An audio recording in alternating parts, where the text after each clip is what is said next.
Hello and welcome. I am Scrapperlock and this is City of Heroes. We are on the Homecoming server, soloing the Stalker. We're level 36, half a million plus XP to go to get to level 37, so there's a ways to go. We're on +2 missions and we're doing the story arc against the Nemesis, I keep forgetting the name of it, Mass Duplicity. As we go, we're going to kind of reboot,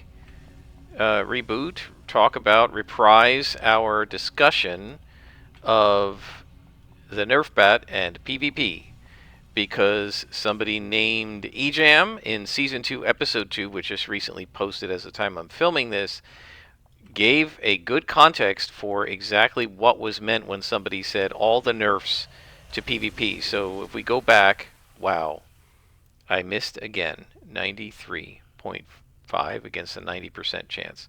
I actually did this mission about a half hour ago before they rebooted the servers. I forgot it was Tuesday and that they were going to reboot the servers, and I missed the first one here too. I wonder if that roll was 93.85, and if this is just a feature of the roll tables, right? Anyway, so getting back to what we were talking about, PvP. So originally what happened is, in Season 1, somebody said they were interested in getting into PvP. Do I know where the best PvP would be? Is there a particular server, a particular zone? And I said I don't know because I don't do PvP. Can somebody answer? And someone responded saying that the PvP is pretty much dead on all servers because of all the nerfs to PvP. And I don't know what those are, so I said, could somebody explain? And so in Season 2, Episode 2, eJam gave a really good comment explaining it. So I'm going to get to that explanation, but before we do that, I just want to kind of go over what we were talking about, what the original setup of the game was, original set of nerfs, and then we'll talk about the nerfs that happened apparently during live at the very end, right before the game was shut down. I don't know how much before, but apparently not too long before. And so originally, of course, when City of Heroes launched, it was City of Heroes, there was no City of Villains, and there was no PvP. And all of the balancing and all of the defenses and attacks and mezzes and mezz defenses were based on assuming that players were only going to be fighting these guys, right, the NPCs. And we had 5 archetypes that were very well defined and very classical, right? The defender, which is kind of the healing archetype, as it were, although defenders are not just healers. The tanker, right? The blaster, the controller, and the scrapper. I mean, they were literally named. I didn't realize these guys were that close. They were literally named for the archetype, for like the obvious thing that they do, right? So a tanker tanks. They didn't even call it, like in Champions they used to call him a brick. Nope, tanker does the tanking. Is there another lieutenant up there? And that guy is going to do a buff too. So when City of Villains was getting ready to come out, they realized if we're going to put we're going to have villains, we got to have PvP in the game. People wanted to do PvP. They wanted to fight against each other. So they knew they had to do that. The archetypes were different. But before they put any of that live, they wanted to do some tests of PvP. And the way they chose to do that was to create an arena. There are still some of them littered around Paragon City and probably in the Rogue Isles. And the arena was voluntary PvP. You'd go in there and have no consequences, basically PvP. You didn't get any debt or anything against each other. And it was designed to help them study the PvP situation and figure out what do they need to do, if anything, to balance the game so that PvP works. And what they found was the melee character classes dominated PvP. Tankers generally couldn't win because they didn't do enough damage to win. But they could not be put down. Their defenses were so high, and their mezz defense was so absolute. No one could mezz them. Therefore, no one could bring their defenses down, because you have to kind of mezz a tank to bring the defenses down, right? Turn off the toggles. Nobody could mezz them. Therefore, nobody could bring their defenses down. Therefore, they couldn't be overcome. Right? You'd have waves of blasters and defenders and controllers trying to take down a single tank, and the tank couldn't do anything really to them, but he couldn't be taken out. Scrappers, meanwhile, were the terror, as I understand it, the terror of PvP. Right? Because Scrappers had Mez defense, and they had strong enough defenses to hold up. Not as good as a tanker, but pretty strong. And my understanding was that if a Scrapper gets on you and gets into you in melee range with you, you're dead. They're going to beat you. The only one who could survive that would be a tanker. And I don't know if Scrappers could overwhelm the tanker's defense, but the tankers couldn't do anything to Scrappers because they didn't do enough damage to overcome Scrapper defense, right? And so tanker versus Scrapper was probably a stalemate that was going to go on forever. Scrapper against anybody else, if you can keep them out of melee range, you won't die, but you can't kill them. Right? A blaster could not kite a Scrapper successfully and kill them, because the defenses were too strong for that. And if the Scrapper manages to get in melee range with you, which eventually they will, you're dead. One hit is all it took. They're going to hit you with a Mez, right, like a knockback or something, and then they're going to be on you and you're dead. There were no Mez defenses. There were no break frees. Maybe break free came in part because of this. The blasters, when I say there are no Mez defenses, obviously tankers and Scrappers had them, and they were pretty much absolute. But defenders, controllers, and blasters didn't have them. They tried teaming up, right? Okay, the controller will try to do something. We'll get pets out. The defender will buff the blaster, whatever. Whole teams of people could not take out tankers. Whole teams of people would still lose to Scrappers. This is what I understand of the PvP. As I say, I never did it, but that's my understanding of what was going on. So what the developers saw was, we've got to do something, because the Scrappers and the tankers' defenses are too powerful relative to this. This is where the global defense nerf came from. It nerfed hold protection. I'm not sure exactly how hold protection used to work, but my recollection of it was that whatever the numbers were and however it was working mechanically in the system, once I turned on Practice Brawler, I could not be mezzed by any NPCs pretty much ever. Okay? They couldn't do it. After the global defense nerf, I could be mezzed if enough NPCs laid enough mez on me to overcome this. So I have an 8.7 right now. It'll go up. But I have an 8.7 right now, mez defense. That means 3 mez attacks of a strength 3 or higher could mez me. That's what the players are throwing out, generally. The controllers are throwing out 3 strength mezes. Right? So what they had to do was cut the Scrapper mez and tanker mez defense down enough. Am I being hit by a sniper? What's going on here? Who's hitting me? Through the wall? Ah, there it is. Okay. Okay, I've got to stay here long enough to de-aggro him and then go into hide. So that's where the global defense nerf came from.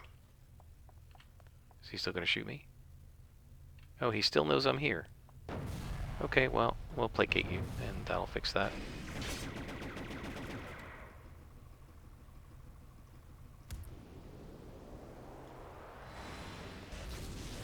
Of course I missed him, because this is COH. So, they nerfed Mez defense to make them be a lot less, shall we say, absolute. And they nerfed defenses. They cut them in half. And by doing that, this gave... I'll hit you last. By doing that, this gave the other archetypes a chance. Now, I'm not sure how much testing they did before doing the nerf with brutes versus tankers, with stalkers versus scrappers, and that kind of thing. I mean, my guess is a stalker could beat a scrapper, right? Because you wouldn't detect them, and you would just come up to them, right, and do this. Right, and if you look at the total amount of damage we just did, where is it?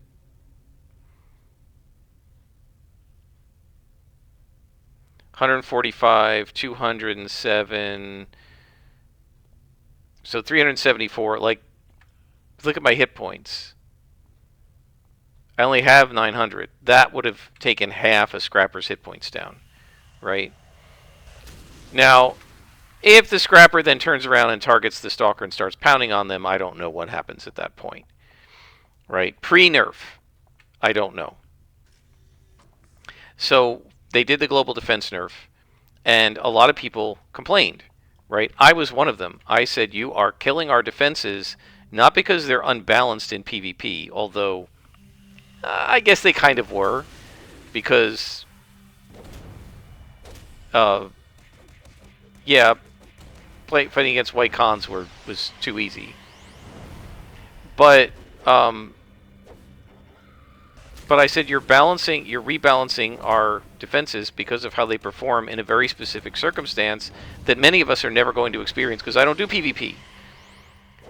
What you should do is, when you enter the arena or a PvP zone, scale down my defenses, right? So go ahead and, PvP, this is 8.7, PvE is 16. This way I don't have to worry about getting mezzed, right? These defenses might be 30% in PvP, but be 50% in PvE or what have you, right? Give me my old defenses back. So obviously that's not what happened, right? They did the global defense nerf and they nerfed everybody.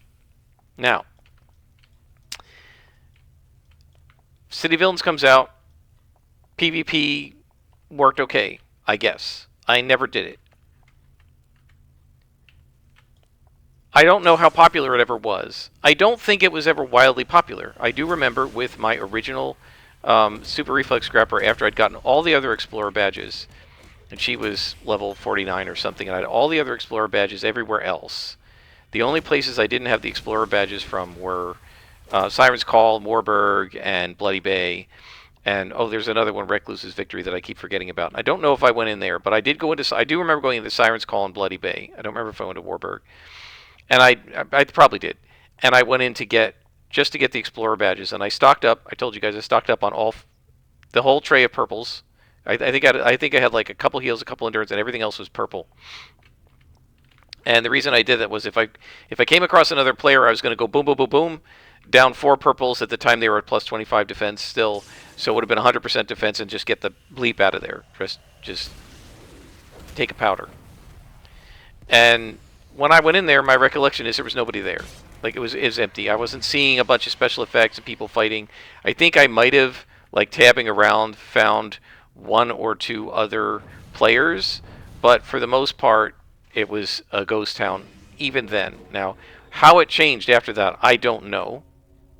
I have no idea, because I never went back in there, except, again, to get badges, right? Usually with Stalkers, I'd go in invisibly and get the badge, because I figure I know that they can overcome the Stalker hide in PvP a little bit with certain powers, but I wasn't going to stay in place long enough to get attacked while under hide, so I just figured that's probably safe. So I don't know anything about what happened to PvP after that. However, what eJam said was that after, like, toward the end of Live, right, published, I don't know, 22, 23, somewhere around there, so 24 never came out, right, there were only 23 publishes, somewhere in the 20s, I guess, they nerfed PvP. Essentially the way I suggested in the first place. They didn't change PvE back, but they nerfed player versus player so that a bunch of effects were done to the players only when they were in PvP. And this changed the Mez defense. So this is hold protection means you will not be held unless it overcomes this number, right? There's also Mez resistance, which I don't bother putting up there. And what that does is you get held, but it reduces the effect or the time, right? So if I have a Mez resistance, and I'll show you in a sec when I can finally hit this guy. Look at this. Look at this. 90% chance to hit, and I'm missing. Look at it again. Let's take a look. Under combat attributes. Defense. No, wait. No. Not defense. Status protection and status resistance, right? Sleep resistance, 60% duration, minus 33% duration, right? These are all 100% duration. So my mez defenses protect me from getting mez, but if I get mez with a hold, it lasts 100% time. With a sleep, so if it's a 10-second sleep, it'll only last 7 seconds. But it's a 10-second hold, it'll last 10 seconds. So what you can do is you can buff this, but this doesn't work, I guess, anymore in PvP. And of course, a lot of people hate that, and so they don't like it. Apparently there are other nerfs to the defenses as well, but that's the big one, is that they've nerfed mez defense, mez protection, so that it doesn't really protect you anymore. And players don't do PvP because of it, because they don't like getting mezzed. And they don't like being nerfed like that. So that's kind of what happened, and apparently it happened during live, and Homecoming hasn't changed it. Maybe they can't, or at least it would be too hard to do. Maybe they don't want to because they agree with the change. Like, that's possible. I don't know. Let me pause for a sec here. Yeah, so much worse than that. They did a very extreme form of travel suppression to prevent players from avoiding combat, right? So the whole idea of they don't like Stalker coming in, hit you with Assassin Strike, and zoom away. I mean, there there already is some travel suppression to the to these powers, the large movement powers, not the combat ones. So hover and combat jumping and stuff don't get travel suppressed, but super speed and the other ones do. Apparently, those have been more severely suppressed, so that if I hit you as a Stalker, you're going to be able to turn around and hit me back. They apparently nerfed a whole bunch of other powers. Healing was nerfed. I mean, this isn't just nerfs to like scrappers and tankers and stalkers and brutes now. This is nerfs to everybody.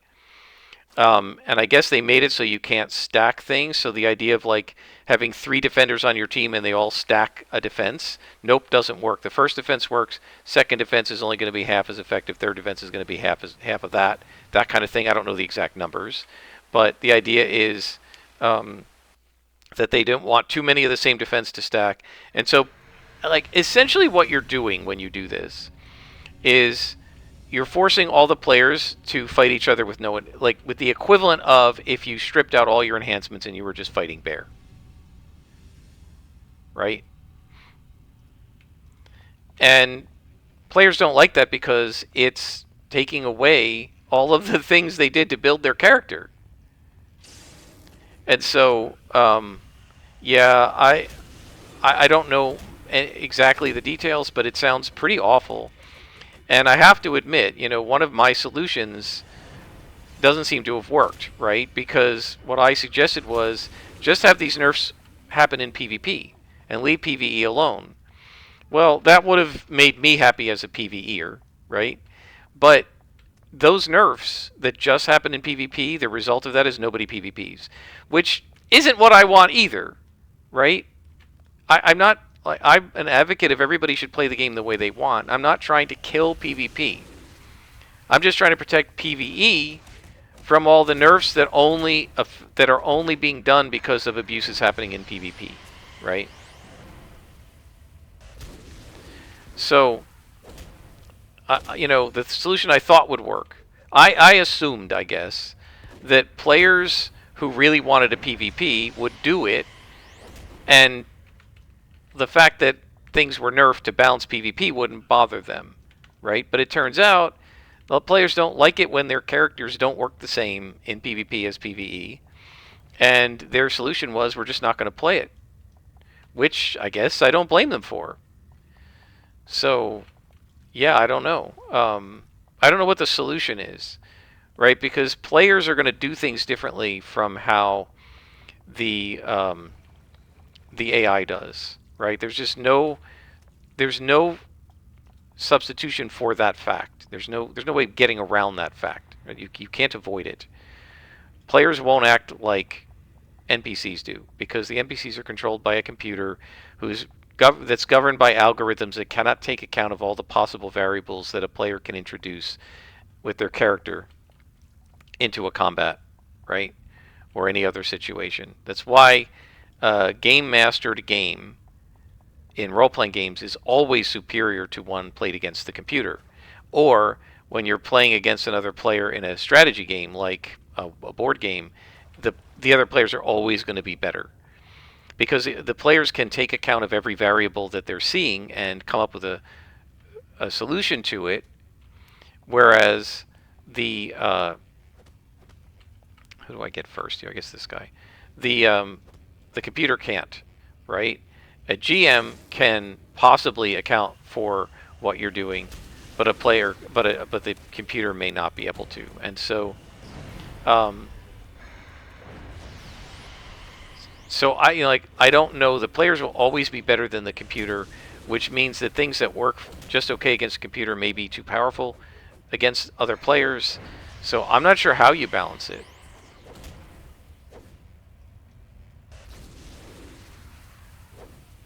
I do know that historically, PvP in role-playing games that also have PvE have caused no end of balance issues.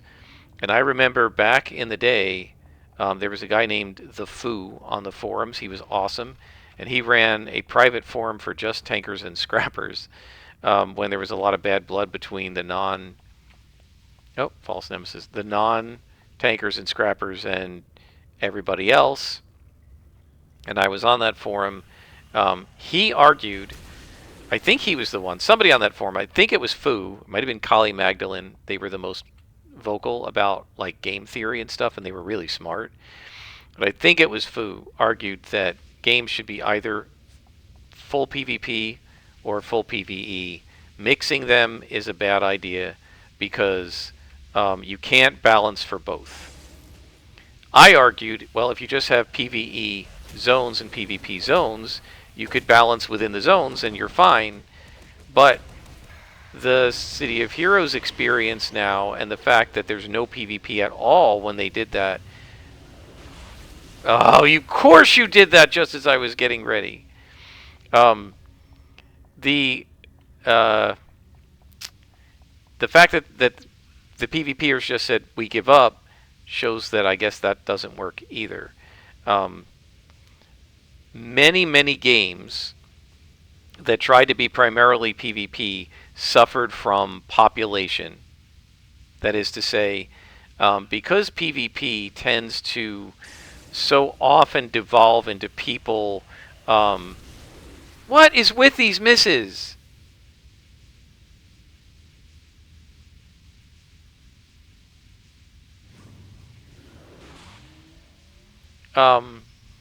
Because PvP so often devolves into people ambushing each other, hitting each other in the back, camping respawn points and pounding people, killing them and taking their gear. Like, there's so much nasty player versus player behavior that sometimes happens. A lot of players are like, I don't want to deal with this. And when there were games that had PvP only servers and PvE only servers, there's almost like 3, 4, 5 to 1 population size for the PvPers, for the PvE servers compared to PvP servers.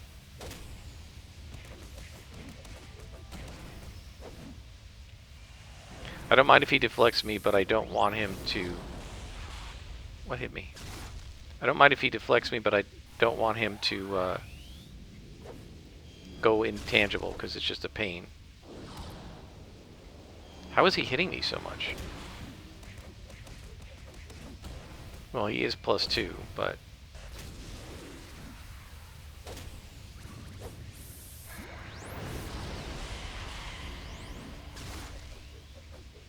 Wow. He's hitting me a lot for somebody who has 104 defense. And that's the end of the story arc, guys. I guess I should hit overload there instead of using all those inspirations. And everything to hit it.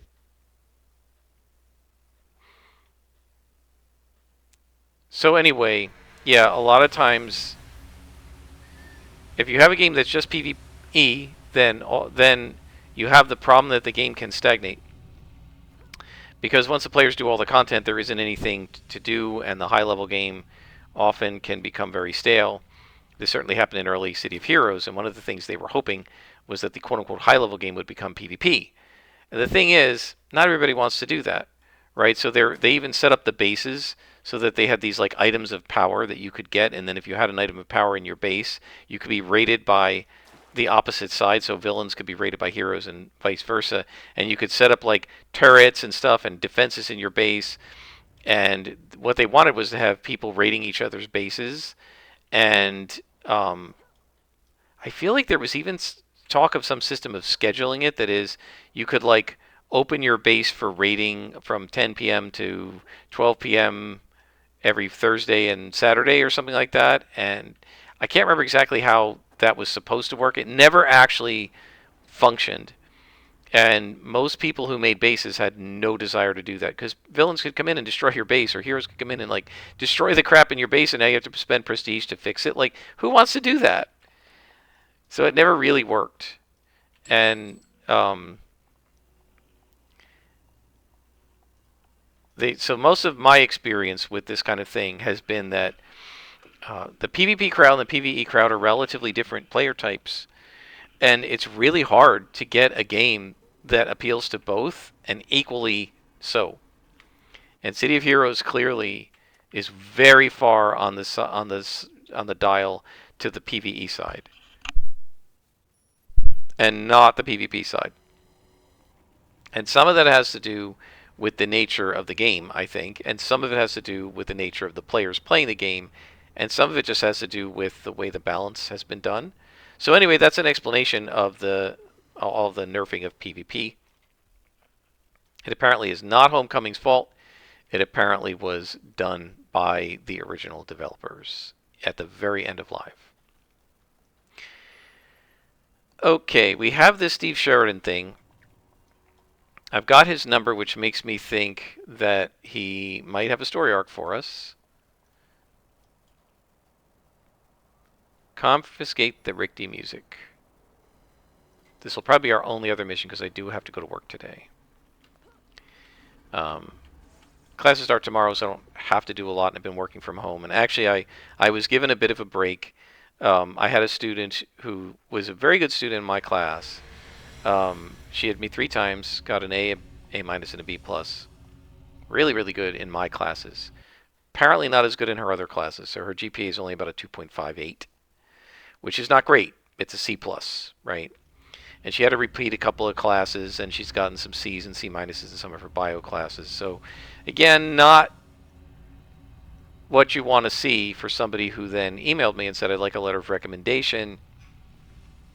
I want to go to graduate school. She wants to go to graduate school in biomedical sciences. I believe the only reason she's going to graduate school, because her personal statement says she wants to be a surgeon, is that she knows she doesn't have the grades to go to medical school, and she's trying to bring her GPA up. Very hard to do. Graduate school is harder than undergrad. So she asked me for a letter of reference, and she did well enough in my classes that I can give her a letter. But I was like, I don't know how I'm going to write this, because I can't really say she's the best student I've ever had, because nobody's going to believe that with somebody who has a 2.5 GPA. I'm not going to lie. I will play you up in a letter of reference, but play up your good qualities and stuff, but I'm not going to lie to you for you, right?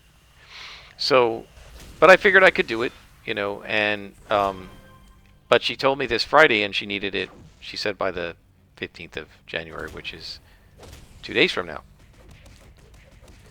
So I said, send me your personal statement and your CV, your resume, which she did on Monday morning or Sunday night. And so I had slated out this morning. I was going to work from home, and I was going to write her letter of reference. I don't need to be at work to do that. And I had some things to do home, and I had to call up and reschedule a doctor's appointment and some other stuff. So I said, I'll do all that in the morning. And I figured this morning I will work on her letter. And she emailed me and said they just changed the due dates, or she mistook the due dates. She thought it was due the 15th, but that was for summer admission into the program. She said, I'm going in the fall, so I don't need the letter until March or something. So I was given a reprieve. I don't need to write her letter today. So instead this morning I worked on my course shells for our learning management system, which is called Canvas. And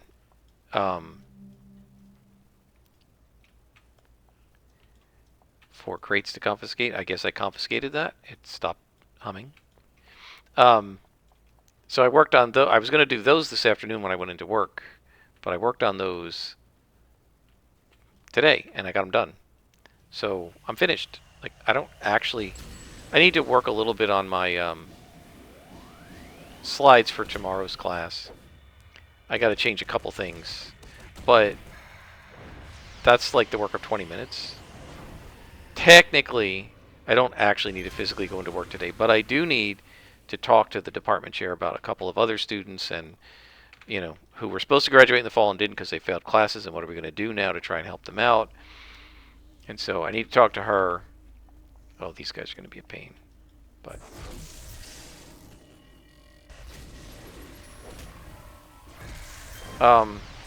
the drones, not the communications officers.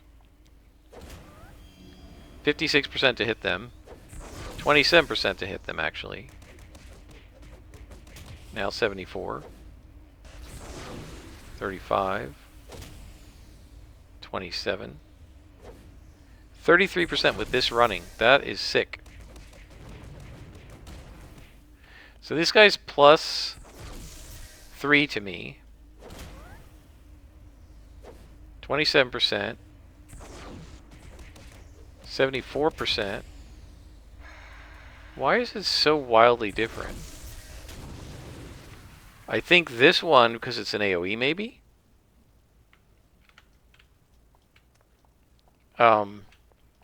Anyway, I have to go in to talk to the chair. Mostly because she's just awful about answering emails. She gets so many of them, I think they just get buried. Like, I send her an email at 8 in the morning. If she doesn't see it till 9 in the morning, it's now 30th or 40th down the list. Because 15 students and 15 other faculty and some deans and provosts sent her emails. In between when I gave it to her and when I sent mine to her and when she saw it, you know, when she looked. So, hopefully she'll be there. I thought I saw somebody moving up there. What are you doing up there? You should not be up there.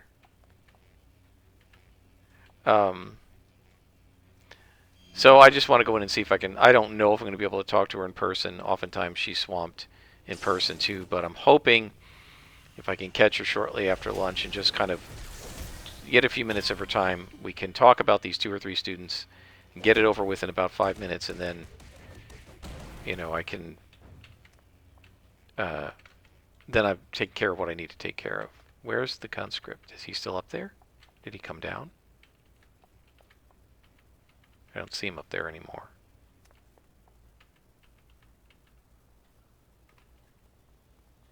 Was that him? I don't know. So anyway, that's all to say. I had some extra time this morning, and I decided to do a little bit of this, but I do need to get to work. I gotta have lunch and then head in, because I gotta talk to the chair. And it's like 11:15 now, so... And I want to get in around 1. And then tomorrow, classes start, so I have to be in, you know, my normal time. But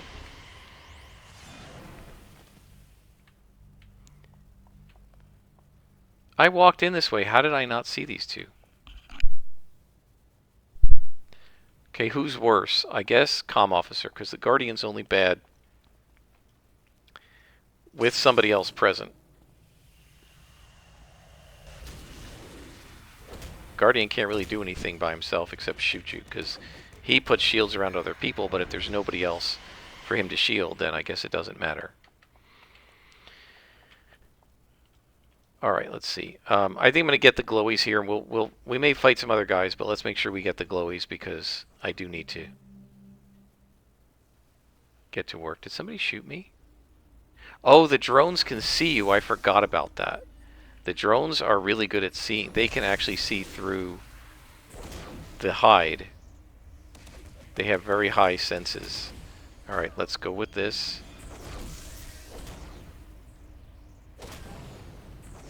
And I didn't realize there was a comm officer there either, so he just sent more enemies to me.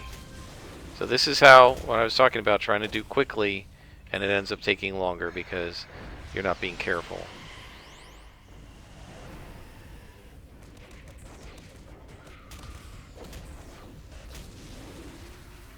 Alright, now drones. Shadow Maul was working against them, but Shadow Punch is higher to hit. So is that. So is that.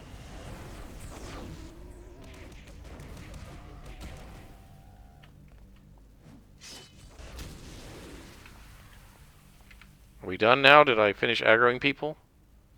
Nope, there's still a drone over there that I've aggroed. Let's ignore. Which way are we going here? Shut up. Shut up, drone. Stop bothering me. I need to find these glowies. Okay, we got one here. I can click on it.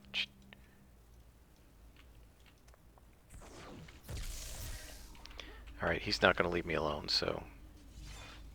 Let's see if we can assassinate him.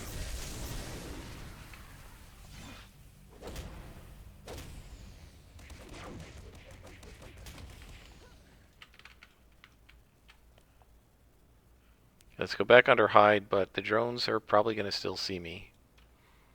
I forgot about that. Is there another glowy around here? There's one right here. Can I grab it? Okay, and then the last crate is over there. Click. Okay, mission complete. Alright, now we can do a little bit of combat. Come here, drone. Come over here. Come on, I don't want to deal with you, really? Really?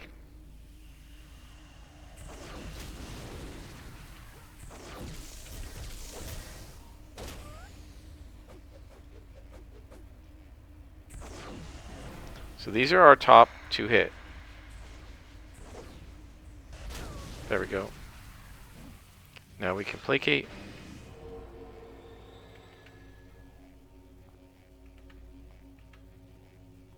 And I can assassinate this guy.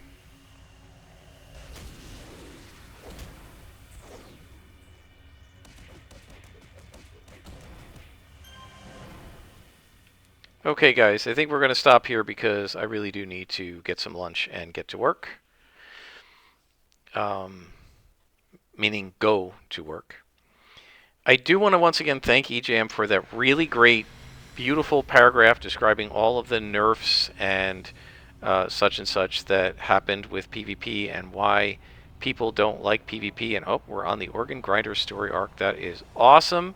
This is a Richter story arc. I like this one.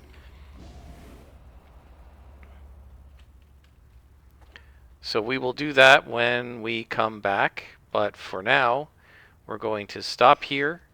This is probably a little shorter episode than normal, but I was actually going to start earlier, but of course the servers were being rebooted, so because it's Tuesday. So I hope you guys have enjoyed, and hopefully that information from eJam and my description of what happened in the past has explained everything about the PvP nerfs and why people generally don't PvP on the Homecoming servers, and probably any of the other servers either, but certainly not here. So unfortunately, if you like PvP, you're going to have to do some work to organize it yourself and see if you can get some like-minded people who want to play around with it.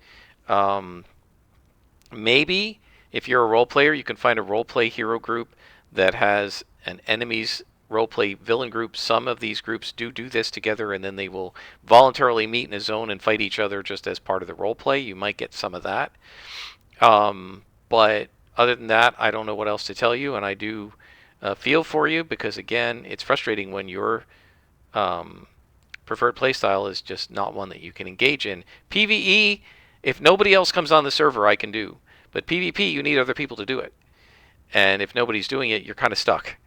And I don't really know what to say to you except, do what you can to go on the Discord and see. There is, on the Homecoming Discord, I think there is a PvP channel. You can maybe go in there and ask and see if you can whip up a group of people that are willing to deal with the nerfs. It's possible that maybe as a group of players you can come up with some sort of gentlemen's and ladies and gentlemen's gentlewoman's whatever disagreement agreement to, well, we won't use mez against each other, or we won't do this, or we won't do that, or nobody will turn on this toggle, or nobody will use movement powers, and maybe come up with some sort of a way to fairly come up with an even playing field that gives you a fun experience on both sides of the battle, and kind of bypasses whatever nerfs that are making the game not be fun. But other than that, if the nerfs are making the game not be fun for too many people, then I don't know what you do. I guess there's nothing you can do. And that's a shame, because I think there probably are people who would enjoy doing heroes versus villains PvP, and it should be viable, and it's a shame that it's not. But unfortunately, I don't have any solutions for you. If anybody does have any solutions, please post them in the comments, and I'll talk about them again in an upcoming episode. Until next time, I am Scrapperlock, and this has been Souling the Stalker on City of Heroes.